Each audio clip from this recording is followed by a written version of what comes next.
Humans love sex and leverage like nothing else. It's kind of what drives them. And I think the leverage is all about sex. Look how rich I am. Look how big my bags are. It's ridiculous. It's ridiculous. And I keep saying to people, don't fuck this up. And leverage is the classic way to back it up. If you think about Solana, it's had a peak to trough 36% pullback. Now, even if you were mild 3 times leverage and the general degens are much more than 3 times levered, you get wiped out. It's like, stop doing that, please. Just stick with the program. In what world does Solana go up 10x in a year and you don't think there's enough juicy price action for you that you simply must leverage it? I mean, what world is that? Raoul delves into the recent crypto market downturn, attributing the sharp decline primarily to the prevalence of excessive leverage in the market. He underscores the inherent risks associated with such high leverage, particularly in the inherently volatile realm of cryptocurrency.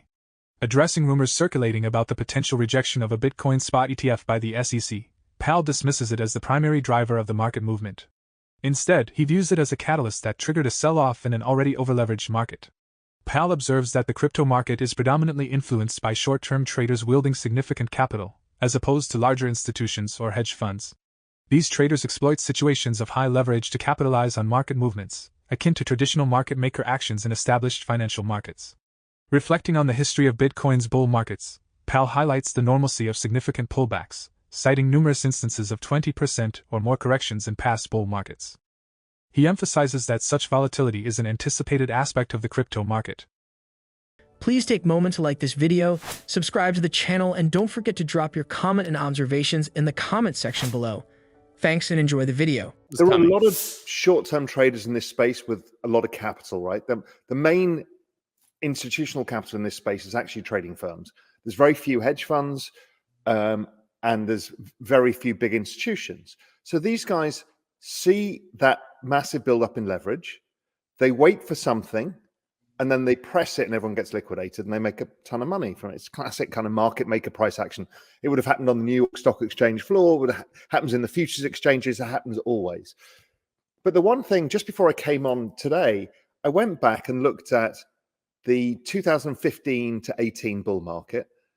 We had 20% pullbacks or more. Many of them were 35, 38%.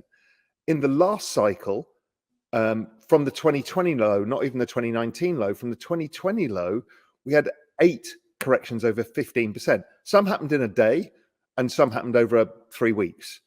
So it's normal. Another mantra that I have when you're in the middle of a bull market that has the macro behind it is it's all fucking noise. It's just noise. And so, you know, has the main thesis changed? Is the world becoming less digital or more digital every day? More. Are investors who aren't exposed to it getting more interested in it? Yes. Is there capital flow coming in? Yes. Is the business cycle supportive? Are liquidity conditions supportive?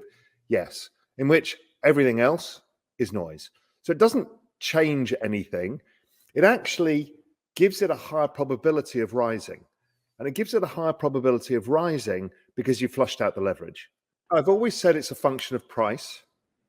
So if price, you know, last year was the best advert you wanted for an ETF to launch. If you'd have launched the ETF in November 2022, you'd have raised 30 million bucks and everyone would have been embarrassed. Yeah, like the futures. You raise it after Bitcoin's done 150% last year. That's pretty interesting to people. Are the institutions going to use the ETF? Mostly not. It's mostly the RIAs. It's really for individual investors. So those pools of capital and the individuals, it makes it just super easy because they can just use their brokerage app or they can use their RIA because then they can get fees on top. So they're incentivized to do it. Will some pension funds do it? Yes, but they still really don't know how to deal with this asset class yet. And they want more regulatory clarity. I mean, it helps with an ETF. So we will see it. You know, one of the headlines that will come across the tape in 2024 is some monster pension fund has taken a monster-sized position in Bitcoin. It's not just Bill Miller and Texas Teachers. It'll be a bunch of others. You know, we will see those headlines. They will be the pioneers to show the way to others that you could do it, much like Paul Tudor Jones was a pioneer in getting the hedge funds to start trading it, because he was pretty early into getting on board with it. Raoul Pal expands on his perspective regarding other cryptocurrencies and potential future market movements. Pal reaffirms his optimistic stance on Solana, maintaining it as his primary focus, and subsequently expresses confidence in Ethereum. He anticipates substantial growth for Ethereum, particularly once the news surrounding the Bitcoin ETF settles. The discussion also touches on the psychology of market cycles, with Pal delineating the typical progression from Bitcoin to the DeFi season, followed by alt season, and eventually phases like NFT and Dogecoin madness. Emphasizing that these cycles are propelled by investor psychology and the pursuit of higher gains, Pal anticipates these patterns to persist in the future. As the discussion continues, Raoul Pal provides valuable insights into the evolving landscape of various cryptocurrencies and the underlying dynamics that drive market cycles. The focus on Solana and Ethereum, coupled with an exploration of investor psychology, sets the stage for a comprehensive understanding of the crypto market's potential trajectories. Now, let's return to the video. My thesis remains unchanged. So I'm mainly denominated in Solana. Second is ETH. And like you, I think ETH has a big catch up as soon as this ETF is done. So that pause after the ETF is announced is, I think, the start of the ETH run. Because it's very simple. Let's say $1 billion of speculative capital went in to speculating on the Bitcoin ETF. Okay, once that news is out, you'll sell. Then what do? Oh, the ETH ETF, well, that's going to come by maybe June. So in which case that $1 billion goes into ETH. Now, what's interesting about ETH is it's a third of the size of Bitcoin currently. So if you put the same $1 billion into an asset that's a third of the size, it probably goes 3x more than Bitcoin did. And, ETH with the deflationary asset, the more activity, the less ETH there is around. And all of the staking means there's not a lot of liquid ETH around if this happens. So it could get very, very squeezy. So yeah, I think that. And maybe at some point it'll play a bit of catch up to Solana. I think Solana beats it all cycle. But there'll be legs when ETH does really well, much like Bitcoin started off out of the gates faster than anything. Then Solana caught up and exceeded it. I think ETH's chance is next. 60% chance it's a regular cycle, somewhat like the last cycle, but maybe a bit more like the previous cycle, that 2017. They got a little bit crazy. I think there's a 20% chance that maybe it all gets front loaded because we get all of the retail demand via the ETF, and it actually is a shorter cycle than expected. If you think the previous cycle was actually a bit stunted versus where people's expectations were, maybe this is stunted in terms of time.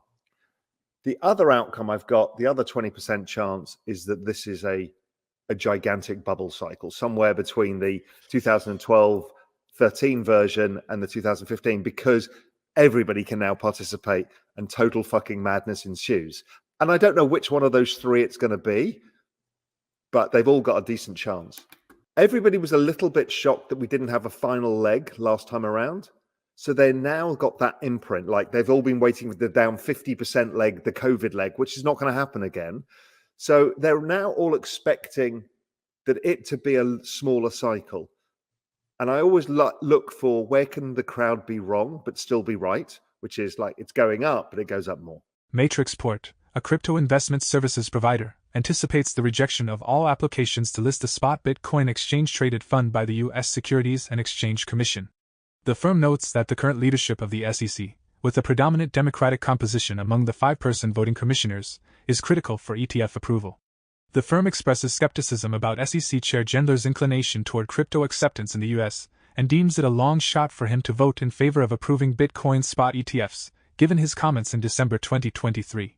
The widely anticipated approval of a spot Bitcoin ETF in the U.S., expected to legitimize Bitcoin as an alternative store of value, has been a driving force behind Bitcoin's surge. Matrixport estimates that $10 billion of the extra $14 billion deployed into crypto since September may be linked to ETF expectations. In contrast, Galaxy Digital's head of research, Alex Thorne, strongly disputes Matrixport's report, calling it bewildering and nonsensical. Meanwhile, major financial institutions like Goldman Sachs are considering playing a key role in Bitcoin ETFs, potentially serving as authorized participants to ensure the products align with their underlying assets, according to anonymous sources familiar with the matter. For more Daily Dose Crypto news, check out these 2 awesome videos on your screen. Click now and we will see you on the next video.